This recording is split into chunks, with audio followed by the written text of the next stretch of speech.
Hello everyone, and welcome to another episode of Story Lane, Introspection of Thoughts. I'm your host Nadia Roberts from the Department of Arts and Humanities, and today we have a truly special guest with us, Mr. Deego Benwick, a respected professor here and someone who has lived, breathed, and performed theatre in its truest essence. Mr. Deego Benwick is a UGC NET qualified assistant professor of English here at Christ Academy, Bangalore. He's not only an academic, but also a creative writer and a stage performer, having authored books in poetry, historical fiction, and literary anthologies. Here we see that he has experience on stage as an actor and coordinator, and he brings a performative lens to teaching and interpreting literature. For him, literature is a space to explore truth, beauty, and the self, through stories that challenge, illuminate, and inspire. Today we'll explore his fascinating journey from being under the stage lights to guiding young minds. So without much ado, let's welcome Mr. Deego. Oh, thank you very much. Delighted to be here. Thank you, sir. It's a pleasure to have you. Same. So let's start off. Yes, please.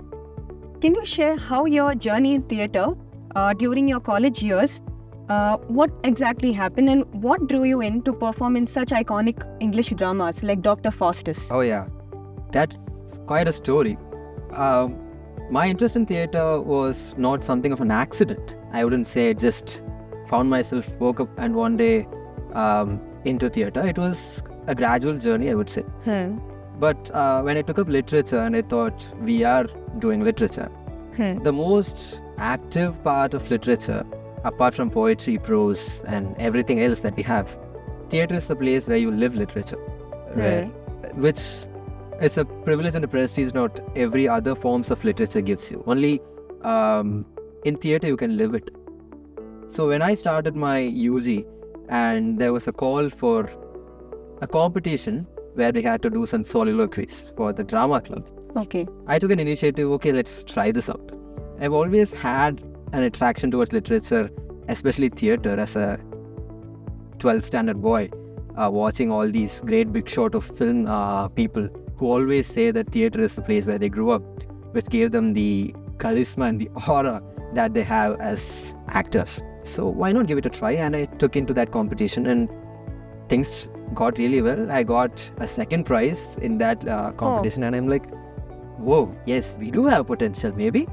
And I got in. And there it began, my journey into theatre.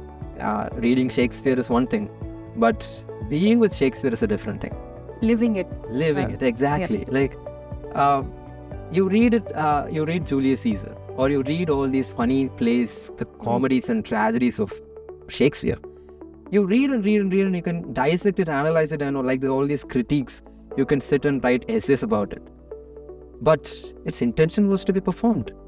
And when you perform Shakespeare is when you know the genius of the man called Shakespeare, why he was able to attract the masses when you perform it. So that's how I got into theatre. Did 2 years of 1 year I was just an actor. Second year I was the coordinator of the stage with other students. Yeah, and quite an experience, I would say. That's such an inspiring starting point, I would say. And it's really wonderful to see how early experiences shape a lifetime of creativity, I would say. Definitely, yeah. And truly living literature is something not many people would experience, I would say. Yeah. And also moving on, could you name some of your biggest inspirations or role models who inspired you to take up this field? Definitely. Everyone who is a film buff would definitely know the actor, the gigantic, the evergreen Marlon Brando. Watching Godfather, the first part, was something that changed in me. I'm like, whoa, what a man this man is. He's like the macho man, but it's not the masculine, the stereotypical macho man. Something of an aura in him. And when you hear about about his experiences of acting, especially the thing that we call as method acting today, he is kind of a pioneer of the school of method acting.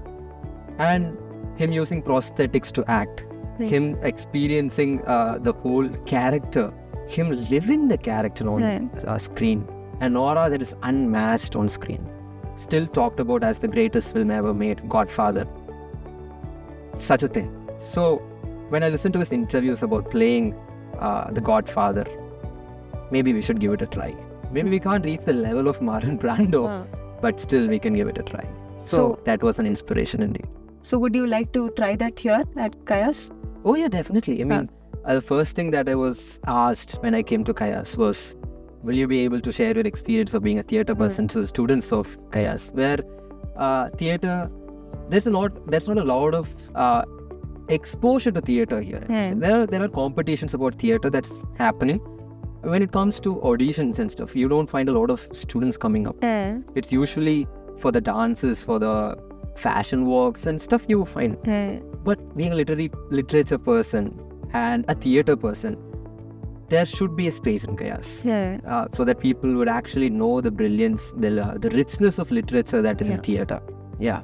I feel, yes, there are many fields to explore within theatre itself. Yes, definitely. And that would be a great opportunity here for the students. Yeah, and it's so inspiring to see a figure behind which you have taken inspiration from. Oh yeah, I mean, Marlon Brando is someone any film buff would look up to. And everyone who came after Marlon Brando would always say what kind of figure Brando was when it comes to the method acting or any kind of acting it is. So I'm just a follower, I guess, of the big crowd of Brando fans. And yeah, definitely. That's lovely, sir. Could you also tell us about a memorable moment from your time performing in theatre and how that still continues to inspire you as your work as an educator, professor? We had a drama club in the college, and it's mostly seniors, MA students, and even the passed out seniors who have something so close to the drama club that even after they are passed out of the college, they would complete their jobs outside and come back to the college at 3 o'clock just to be with the drama club. So we'll be having our practices. Our colleges end at 1:30. And after 1:30, we'll be in campus practicing, being with our friends. It's a family. So it's a real family when these seniors who are passed out, who are in different cities, who make an effort to be there, to come back to their home, which is the drama club at St. Joseph's College, Trichy, where I did my UG. There we had a lot of seniors. They much talented people. The talents that were there, those were the driving forces behind everyone who did theatre with us. All my best friends, whom I would say from college, all those stupid people whom I befriended as a stupid guy myself, we would all say that the drama club was a place where we met, and we still are active as people who did theatre, and the theatre brought us together. So every instance of being in the drama club after college is over, having a very lame lunch, it doesn't even fill the stomach. We just have 2 bites of food, a coffee, and just run to the place where the theatre practices go on. We go there. And it's not about the performance that we did that's the memory. Maybe we staged plays for 3 days. We had a lot of people come in, pay to watch us act. Yes, that's how it is. Every year we'll be having one play. We'll be practicing for a few months. And we'll be setting it up. People from other colleges pay. They buy tickets and they come in to watch us act. That's how it goes. But it's not that 3 days that mattered. Us acting on stage is one thing. But the experience of experimenting with theatre is the memory, I would say.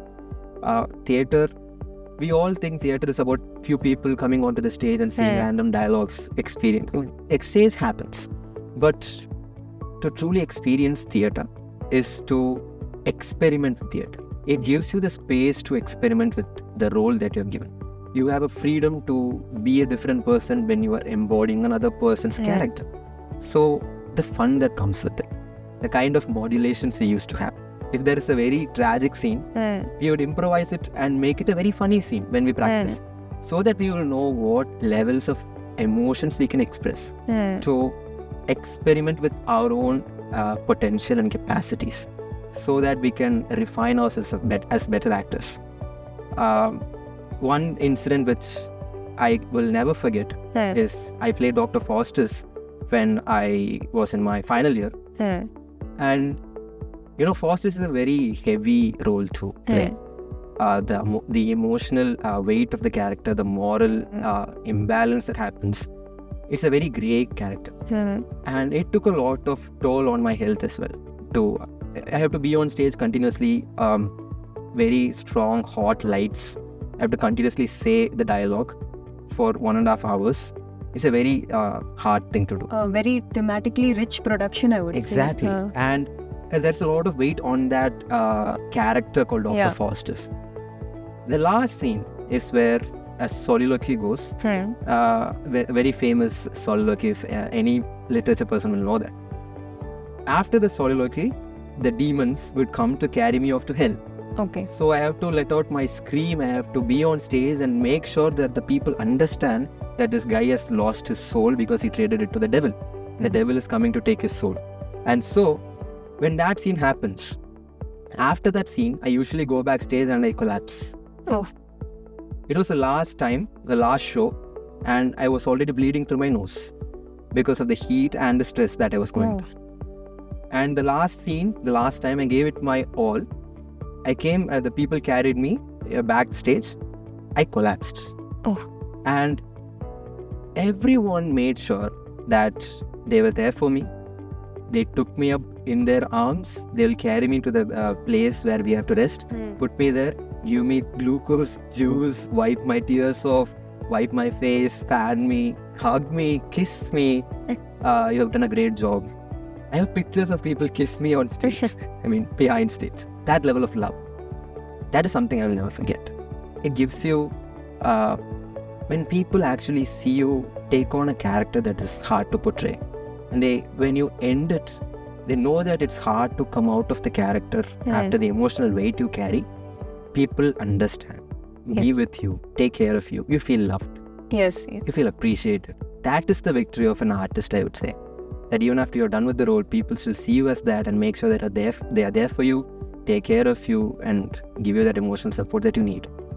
That is something I'll never forget. Yeah. Never forget.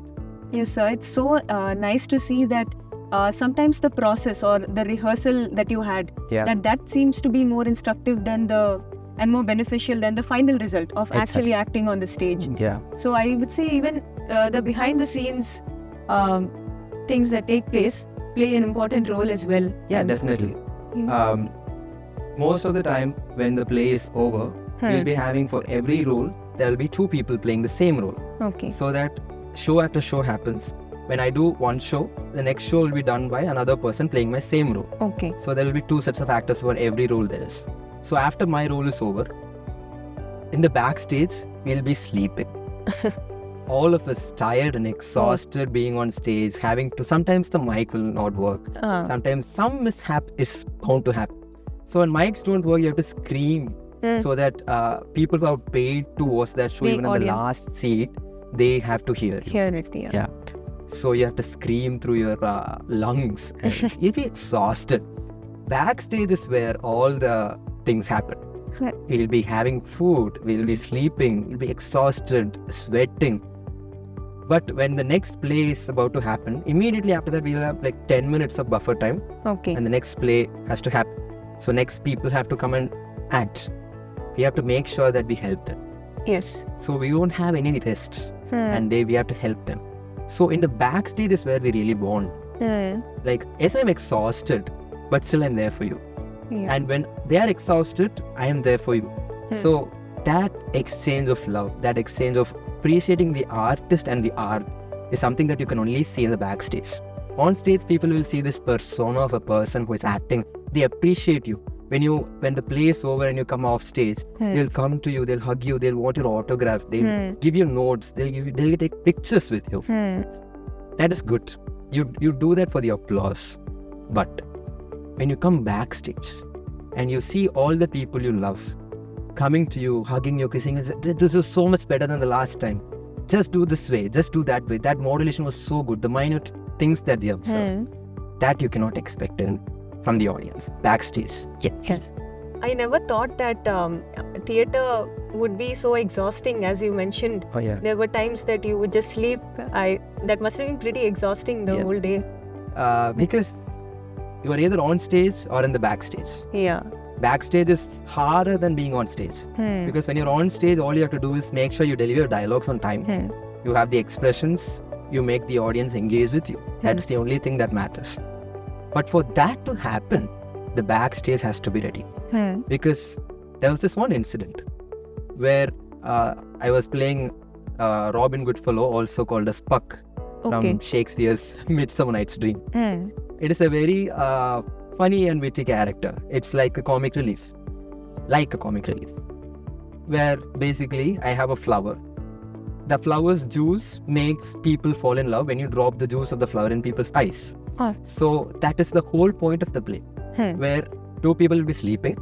I'll go drop the juice on one person's eye. He'll see another girl and fall in love with her, leaving his own a girl. That is the whole thing. It creates the drama of the play. I came on stage.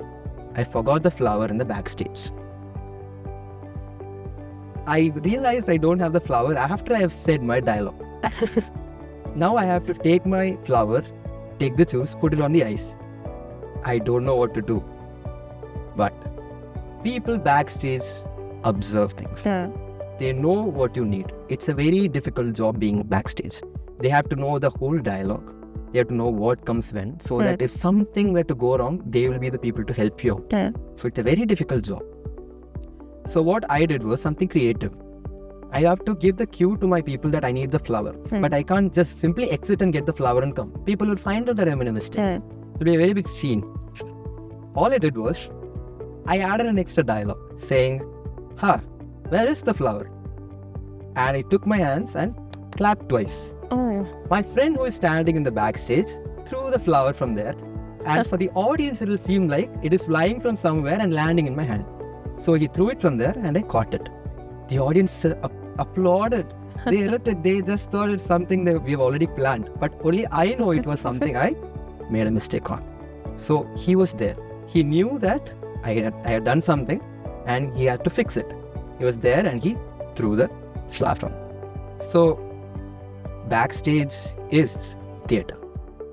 Theatre is not just about acting, but it's about the whole thing that goes behind it, the mechanism that goes behind it. Yeah. That's such a lovely experience, and how you turned a mistake into something so beautiful at that time. Yeah, it's the job of an actor. You are there to perform. You are there to entertain people. You have to make sure that the entertainment factor doesn't get affected in any way. Yes. So you have to always make sure your mistakes become beautiful. And even if they are mistakes, you have to laugh along with the audience. If the audience laugh at you, you have to make sure that you also become a part of the audience and laugh with them at your own mistakes. That is a healthy way of being a performer. Yes, sir. Yeah. Moving on to another more serious topic, I would say. Okay. So we know that theatre often serves as a mirror to society. So from your perspective, how can contemporary theatre address culturally relevant themes like identity or technology or social justice, inequality, and other such related themes in today's day and age? Theatre has always been, I would say, very much close to who we are as human beings. Like theatre, acting, performing is something so close to us being human beings. Take all the ritualistic things that we do. Even the famous theorists of theatre like Sheshner, all these people would compare performing arts with our need for ritual as human beings. Like, there are a lot of rituals that we do when we are born, a baptism ceremony or a naming ceremony, or when we pass on to being an adult. There is always something that happens as a ceremonious thing that transforms us into. And this is always done like a theatrical experience. There is ritual added to it, elements, one person doing a job, one person performing something, another person receiving it. So this is very primal, I would say. Theatre is very primal in our life. We are theatrical people. We perform every day. Everything that we do is one way or the other a performance. And that is in touch with who we are as human beings in a very philosophical, existential way, I would say. So theatre has always been a mechanism, a mode through which human beings have expressed things. Be it joy, be it sorrow, be it anger, frustrations, or all the classical theatre or the development of theatre. There's always been something or the other about a reaction or a response to something that's happening on the contemporary society. Shakespearean theatre or any theatre, if you say, it's always a mirror of the society that they belong to. It's something that we cannot avoid. Theatre is a part of human existence. We've always thrived on theatre. We have always thrived on being performers, whether we like it or not. So, when it comes to contemporary society and its problems, there has always been stream after stream of different literatures, different kinds of theatres that came across in accordance with the age and its problems. One age will have a writer who speaks about the problems of that age. And in the next age, another will come to counter the previous age. It goes on and on and on. So in today's world, with a lot of problems that we have, I think theatre is losing its place of prominence. Because we have been, that has been replaced by films. There's a very big difference when it comes to theatre and film. Theatre is you being on stage and performing. But when it comes to films, it's completely different. Because when it is a film, you have time to pause, to think, to improvise, and choose the best that you can portray on stage. But that's not the same thing when it comes to theatre. You have to be a performer throughout, and that takes a lot of effort. Films are doing a great job in addressing a lot of problems today. I would say they have replaced theatre in a lot of things. Theatres just exist today as a relic of the past in a lot of places, which is very sad, I would say. In an age where artificial intelligence has taken a lot of space and place in our society and daily life, theatre could be a way to counter its effect. Because artificial intelligence thrives on pre-existing information. It just gives algorithm after algorithm, and it's nothing but existing things put together as a collage and given to you. But what happened to the human heart? Human heart is a place of the affective sense of a human being. We always speak about the mind or the will when we speak about the human existence. I be a mind person, I think therefore I am, or a will person. But what happened to the emotional part? We are emotional beings. We are affective. There is something to our emotions that say something about who we are as human beings. And theatre plays a very good part. Because to play theatre, you need to be empathetic. Empathy is something that makes us human beings. When you compare it with other animals or any other creature, empathy is very much our own. And empathy is the solution to all the problems that we have today. And AI makes sure that we don't have our empathy. We don't be human beings. We just become mechanical things that just do a lot of things based on the algorithm. But emotions matter. When you're on stage and perform a very serious play or even a funny play, you are there empathizing with that character, and you make sure that the audience empathizes with you. And when people empathize with each other is where humanity thrives. It's where we touch upon the basic sense of what it means to be a human being, and theatre is where it happens. Maybe it can happen in theatre, in film. But when a real person stands before you, giving his all on stage, live, is where a space is created where empathy is the king and the crown. And that makes us human beings. Yes. But empathy is theatre, and theatre might be a solution to the AI mania that we have today. Yes, so with this electronic age, this age of media and how technology has evolved, so you're saying that it doesn't have the same impact that theatre initially had on the minds of people Yes. and hearts? Yes, because theatre is about you being in the present, both the audience and the actor. But today, we are not ready to live in the present. We are not ready to be there to just exist there.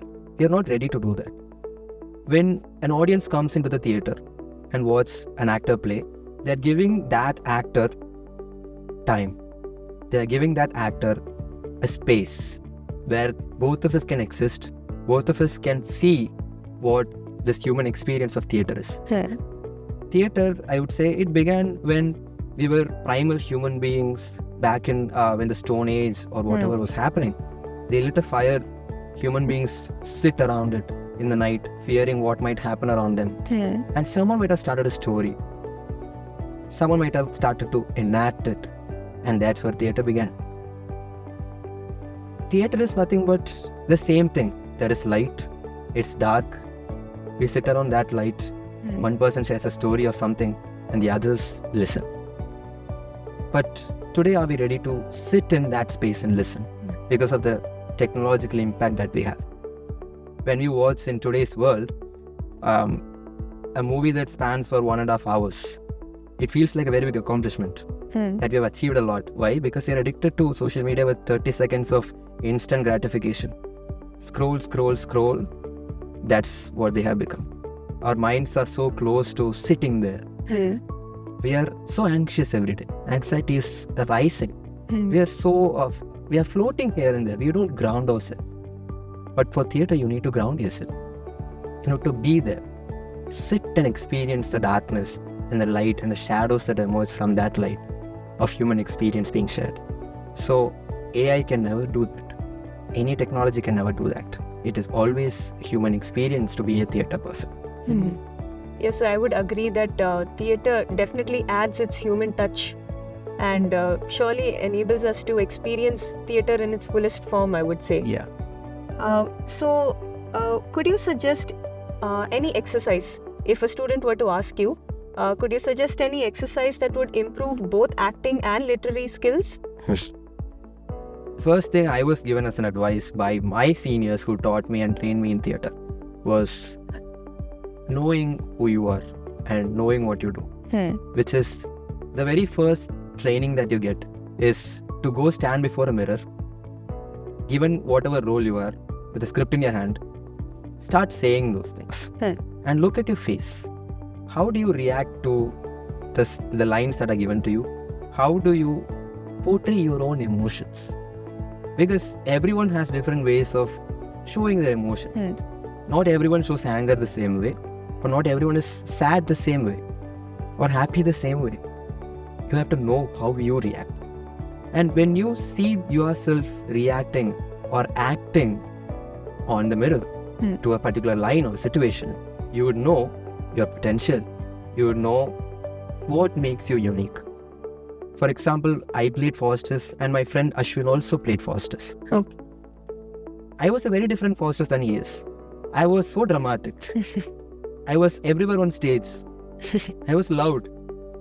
But my friend Ashwin, he was a very dignified Faustus. He had very polished movements. That was a very different Faustus people would like to see. So everyone has different ways. So a very good place to start with theatre is mirror, where you acknowledge who you are, where you see what you are, and then develop on it. How you express certain emotions, and then build on it. There are things that we can build, things that we are good at, polish things, leave things. I think theatre, in the beginning, in its very basic form, is but an expression of the self, an exploration of the self, so that you can present that self to everyone out there in whatever way they want to see you. I think that would be a very good start for theatre. That's such a practical and insightful method. I think that even I'll start doing that the next time I have to. Please. Yeah. Mr. Deego, it was so wonderful having you here today. Thank you for sharing what you've learned on your journey, the laughter, the memories, and the wisdom. Oh, yeah. Today's conversation showed us that theatre, it isn't just about performance, but it's also a new lens. It's a way of seeing the world, understanding, and a new set of perceptions that we can have on theatre. Definitely. And how it has evolved over time. It's been such a pleasure having you here. Oh, it's really a pleasure to... Great questions. It brought back a lot of memories, a lot to think about, reflect about and everything. thank you for this wonderful opportunity and for inviting me as guest. Thank you, sir. And to all our listeners, whether you're a performer, a student, or someone who simply loves a good story, remember that creativity begins where curiosity meets courage. This is Nadia Roberts signing off. Thank you. Stay expressive, stay curious, and keep your spotlight burning bright.